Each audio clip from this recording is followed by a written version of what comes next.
my junior year, that ended up being my best year, all SEC, led the, SEC in interceptions. So that was, my best year. And then I ended up getting hurt the last game of that season. So that's when you're battling, do I come out, do I stay? What happened? Toe surgery. So I'm having toe surgery. And that was your senior year? No, that was my junior year. I was going to come out there after my junior year. It's all SEC. Led them. That was a sophomore year, SEC championship. Like, everything's going my way at this point. I was on top of the world. Yeah. Like, I had made, like, this, my junior year for me in my career, it was my final year of, like, everybody doubted me. Look at me now. Yeah. Like, I proved it all wrong. All SEC, we're winning games. I'm on top. And like I said, I get hurt, and I'm contemplating, like, do I come out?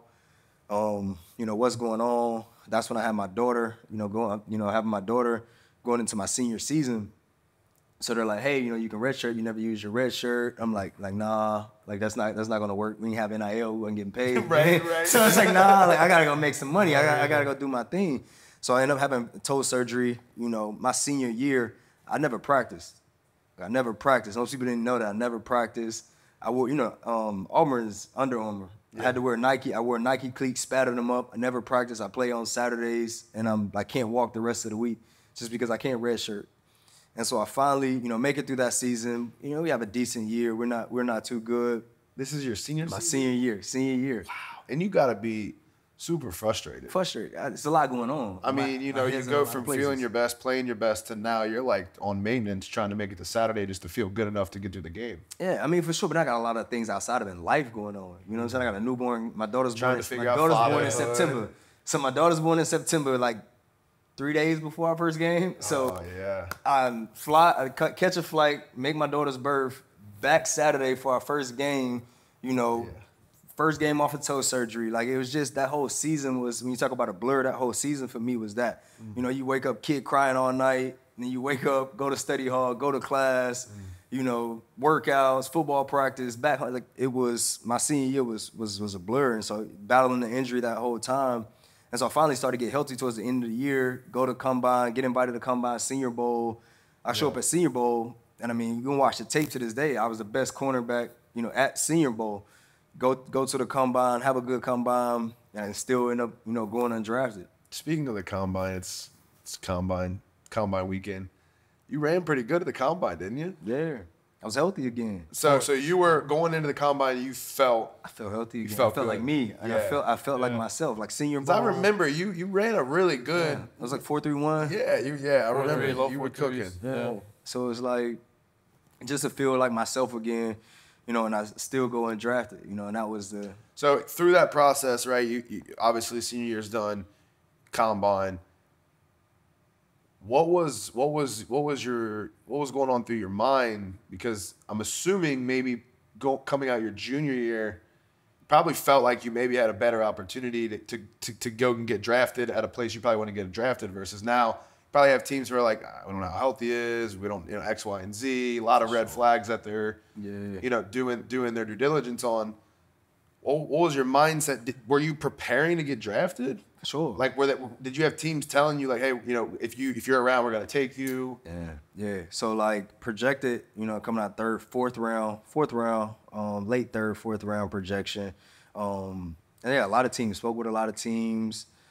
Pittsburgh brought me in for a visit, so like things was trending. I'm like, hey, maybe they know, I'm back healthy. I've shown them, hey, I'm back to that player you saw my junior year. You saw me at Senior Bowl, you saw me at the Combine, you saw that I'm healthy. So hopefully, all those red flags go away. But I think at the end of the day, they're still saying, he's a small guy and he got hurt. I think a lot of those, compounded. But like even in the draft, you got teams calling you in the draft like, hey, we got a pick here in the fourth round. We're gonna pick you. And I look at the TV. And it's somebody else. I'm like, what? Like I ain't know those things went on. It's it's your first time going through the draft. You don't know those things go on. Like you have a guy call you and say, hey, we got a pick here in the fifth round. Be on the lookout. We might gonna select you here. Somebody else's name. So it's just like you sitting there. I mean, that process had to be super frustrating, though. I'm assuming you having draft parties, you're having people over, and it's just like it probably was a little bit embarrassing, a little bit, frustrating. Whoa. Worst day of my life. One of the worst days of my life. Yeah. Just because I'm not the type of guy to set expectations. Mm-hmm. Like I said before, I'm not going to tell you what I want to do. I'm going to just do it and you see it. But this one for me, it was like, oh man, I got my family, my friends, you know, we having a cookout, you know, they telling me I'm getting drafted. Like this is what the 4-year-old kid envisioned happening. Like this is everything we've done. My parents, like all the sacrifices y'all made, everything, everybody, this is what this day is for. Like this is our moment. And you get to the end of the draft and it don't happen. Like it's. So the crazy thing is that this is what this podcast is all about, is that you're at this moment.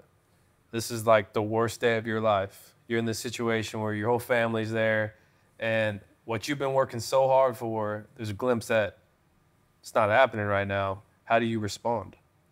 Man, you got 24 hours to feel bad for yourself. There you go. And then you got to figure it out. You got to figure it out. Like, you got to go from there. So did you have options? I'm assuming you could have probably went a couple different places. Couple places. A lot of people was calling, hey, we want to come in, you know. But Coach Belichick called me personally. So I talked to Coach Belichick after the draft. And then Arizona, that's when, what's the coach that was at Arizona? Bruce Arians. Bruce Arians was still at Arizona. So I was back and forth between New England and Arizona, like, hey, what should I do? I'm asking my mom, like, hey, you know, where should I go? What should I do? And I had another teammate, Brandon King, who had been at New England. He was a special teams player. You know, I called him. He was like, hey, man, they really give guys opportunities here. You know, and I talked to Coach Belichick, and he said the same thing. He's like, man, you come here, you know, we're going to give you an opportunity. Right. And I'm like, all right. That's all you wanted. That's all I wanted. Like, give me an opportunity. Like, treat me fairly. Don't, Yeah. you know, and they had drafted another guy, one of my good friends, you know, in the second round. And I'm like, hey, man, we can compete. And like, I feel like I can go toe for toe with you. Like, we can compete for a spot. And so I end up going to New England, and man, here we are 8 years later. Wow. So walk us through that. Like, you go to New England, and I just don't there. think people understand what an undrafted free agent means. It means like you're doomed to not make it. Yeah, like you were there for camp, that's it. Yeah, I mean, and you get there. I got there. It's your OTAs, rookie mini camp, and rookie mini camp. Like, they trying to kill you. It's not fit. Like, people, has nothing to do with football. Right. It has nothing to do with football. A lot of the young guys don't realize that. They're like, oh, I've been backpedaling. They don't care. Yeah. Like, they got enough film on you. That's not what you're in rookie minicamp for. They ain't there to test your mentality. Yeah. Like, can they kill you and you come back? Like, how do you respond to that adversity? Because they got to decide in the spring and in training camp, like, what type of player you going to be in January in the playoffs. Yeah. Like, do I bring you along for this journey? Like, what type of player are you when there's some adversity come? Like, how you gonna respond? Right. So rookie minicamp, they trying to kill you. They trying to kill you, and I was prepared for that. Especially at the Patriots, dude. I mean, that team is just something else. I mean, you're talking about coming into a program where you've got arguably the best quarterback who ever played the game, and be a part of that team. You got to be special. You got to be cream of the crop, and you got to have a mentality like no other. The mission was set. I mean, the year before I got there, they just lost an AFC championship. So they just lost. At this point, they'd already won. They won. They'd won what, one or two? They won 14. That was one of the Seahawks, and then they lost in the AFC championship the year before I got there. And then so this is my rookie year coming in, and like I said, the pieces are in place. Like, you know what I mean? What was that culture like there?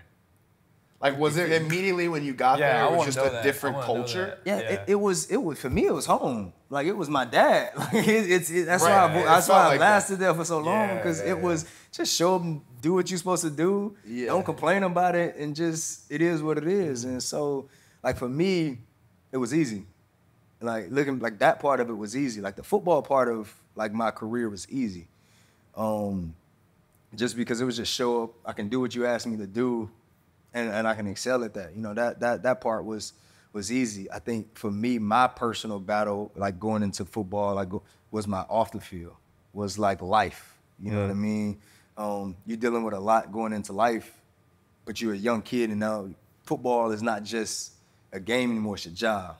Yeah. It goes from being your job, and so no one really cares what's going on at home. Right.